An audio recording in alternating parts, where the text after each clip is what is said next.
Hello. Currently, I'm not in Canada, and I'm sharing you my presentation from abroad. Here we go.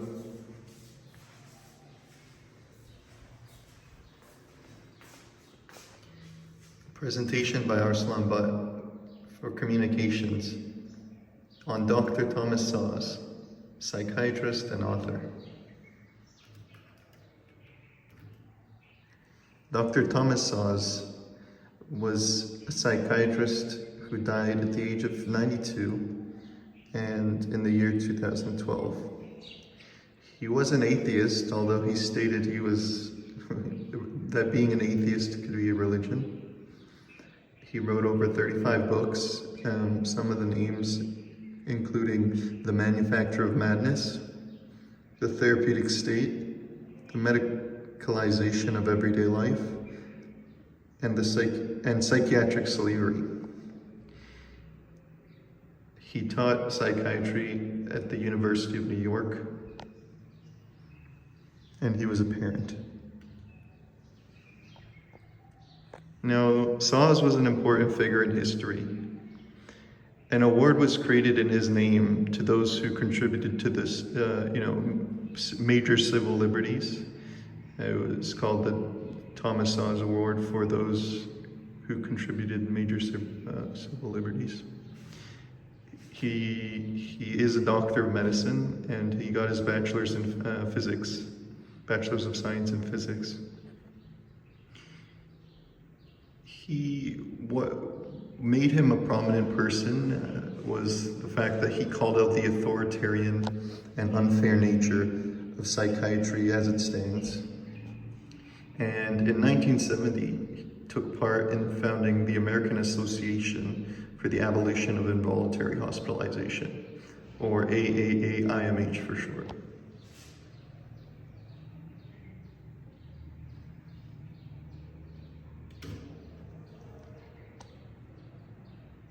The Myth of Mental Illness was Szasz's most prominent book throughout his life, and still today, even after.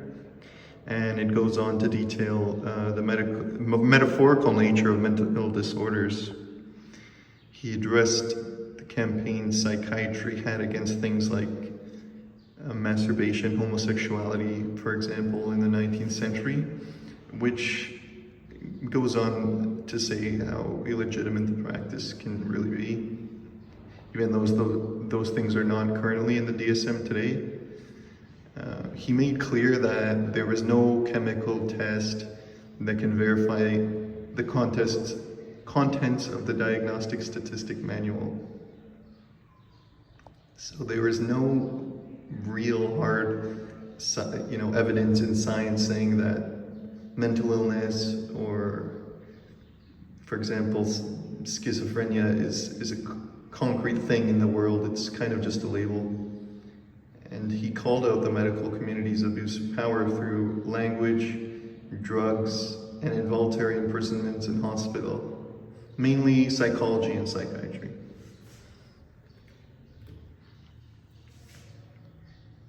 An uphill battle for civil liberty. Szasz was against psychiatric and involuntary hospitalizations, although he was a psychiatrist who offered services like psychotherapy to willing people. He taught psychiatry in the University of New York as a professor. Political power through the medical field. Szasz gave light to the notion that police and courts take advantage of the healthcare system because of the coercive nature of psychiatry. A person can be involuntarily confined in a hospital even if they have not broken any laws. If a police officer says you're acting unorthodox, they can call up a bunch of boys and drag you away without really much that you can do on your end. He was one of and you won't be able to get out either unless you do everything that they tell you. And he was one of the only people to address the unfair ways that words can be used as a gun in this kind of situation. So, in other words, labels with no scientific meaning are used to ostracize people in our society. And Szasz was, he was an opponent for this. He was against it.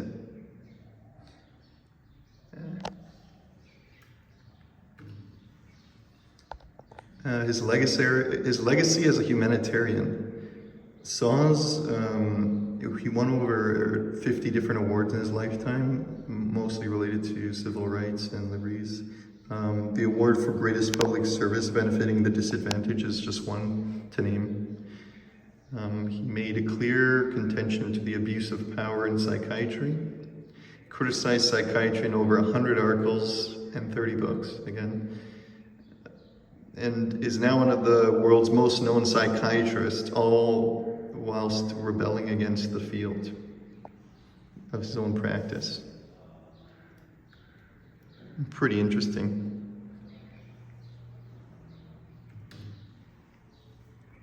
How his work impacts people today. Anybody who is distraught about the unfair abuse of power in psychiatry and through the court system and police can, find comfort in Szasz's work and know that other people are out there who think that involuntary hospitalizations are unfair. He continued to update his books over his lifetime. And that's one cover of one of his books.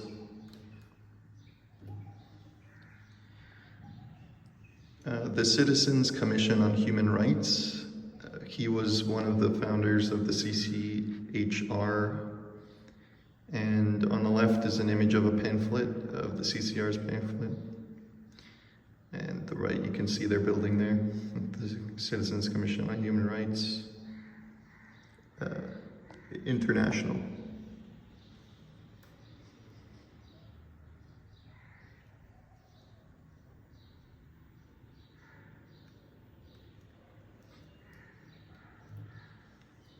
Critics of Szasz.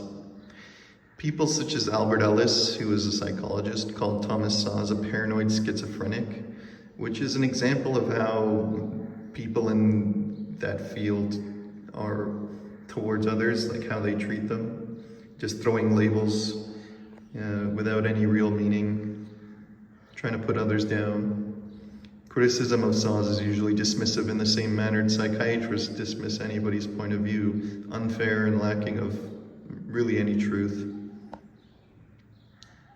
Szasz Under Fire is a book listing several criticisms about the late Dr. Thomas Szasz, which you can find online and buy a copy if you wish. Thomas Szasz had addressed his critics during his lifetime, to which they called him a bully. Again, the nature of that field, they just tend to say everybody else is wrong and they're the ones who are right. Conclusion.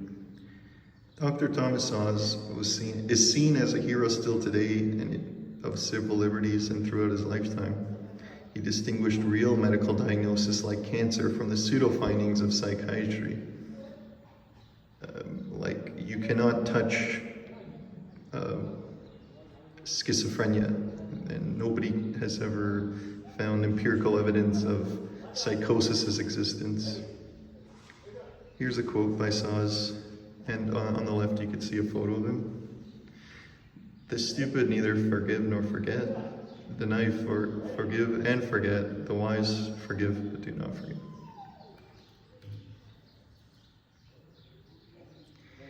And now we're going through the citations.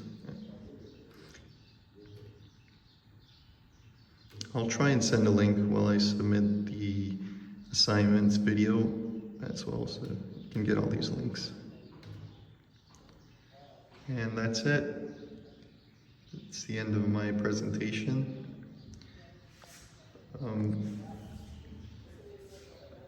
Hopefully you've taken something away about Dr. Thomas Szasz, and I'll give you a quick look out of my window. And thank you.